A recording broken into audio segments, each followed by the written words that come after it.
Quand on pense Porsche, on pense modèle mythique, on pense à la 911. Mais en 2020, le constructeur allemand veut écrire une nouvelle page de son histoire avec une voiture électrique, certainement la plus chère du marché. Son nom, Taycan. Le but du constructeur allemand, c'est d'aller déloger Tesla tout en haut de la hiérarchie des voitures zéro émission, avec la voiture la plus puissante, avec la voiture la plus haut de gamme et surtout avec la voiture la plus sportive.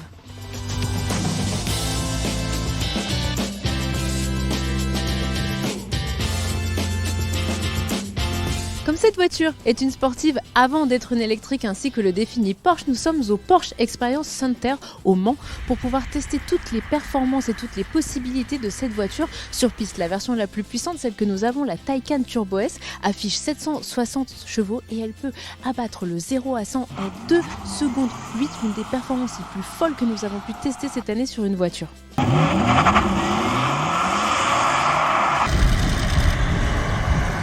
Derrière ces performances, il y a une technologie inédite développée en interne par Porsche, mais finalement Taycan est-elle destinée qu'à faire des performances sur circuit ou peut-elle être utilisée au quotidien? Réponse sur les routes de la campagne sarthoise.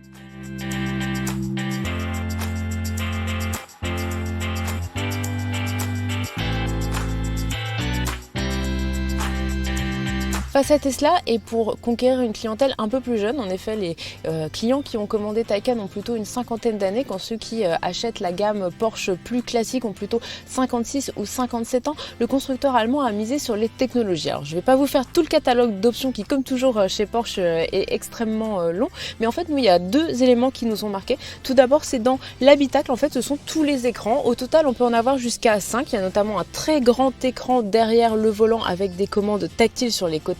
Et le passager peut même, alors on n'a pas sur notre version, mais le passager peut lui aussi avoir son écran et toutes les fonctions sont accessibles via ces différents écrans tactiles.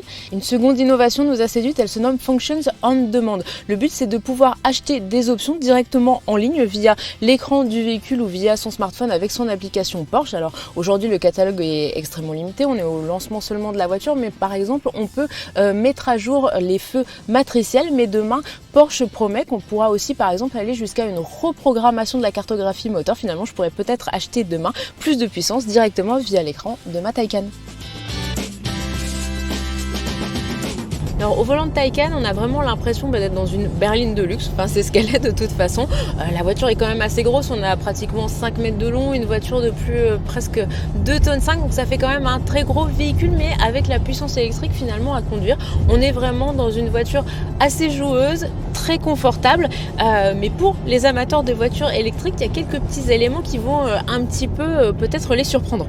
La première chose qui peut surprendre sur cette Taycan, c'est son autonomie. Alors on est entre 350 à 400 km selon les versions. C'est en fait l'équivalent de ce qu'on retrouve aujourd'hui sur une compacte, sauf que le tarif est bien différent. Porsche s'en explique, le but c'était de faire une sportive électrique, pas une voiture électrique qui allait battre la Tesla Model S sur la question de l'autonomie. On voulait la battre sur la performance, pas sur le fait de parcourir le plus de kilomètres en autonomie électrique. En termes de conso, elle est ni frugale ni ultra consommatrice. Nous sommes partis avec 350 km d'autonomie. On nous en reste là environ 225. On a consommé à peu près 24,5 kWh, ce qui fait l'équivalent en litre au 100 d'à peu près 2,5 litres. C'est quand même pas beaucoup pour une Porsche.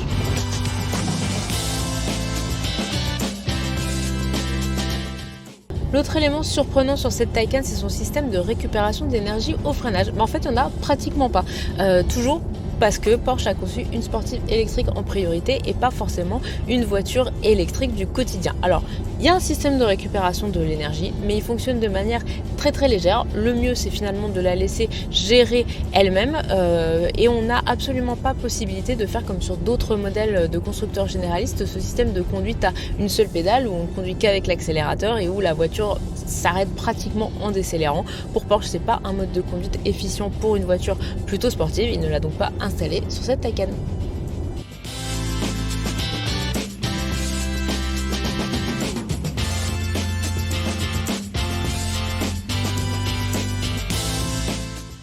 Après environ 150 km sur notre route, nous avons décidé de nous arrêter pour recharger un peu la batterie sur cette borne de recharge rapide du groupe Ionity.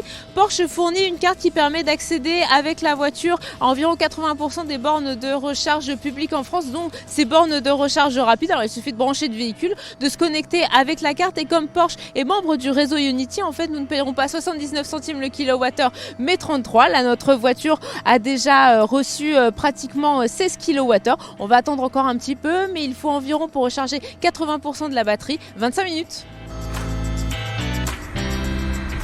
Bon, je profite de la recharge de notre Taycan pour vous parler un petit peu tarif, puis désolé, il faut bien parler des choses qui fâchent. Le prix de base de notre Taycan, la voiture électrique la plus chère du marché, eh bien c'est un peu plus de 105 000 euros. Cette version la plus puissante, elle démarre à 189 000 euros et notre modèle d'essai, il est à plus de 200 000 euros. Bien sûr, il ne faut pas compter sur un bonus écologique sur ce modèle. Porsche prévoit de produire chaque année environ 20 000 Taycan dans le monde. En France, ce sont quelques centaines d'unités qui devraient être vendues chaque année.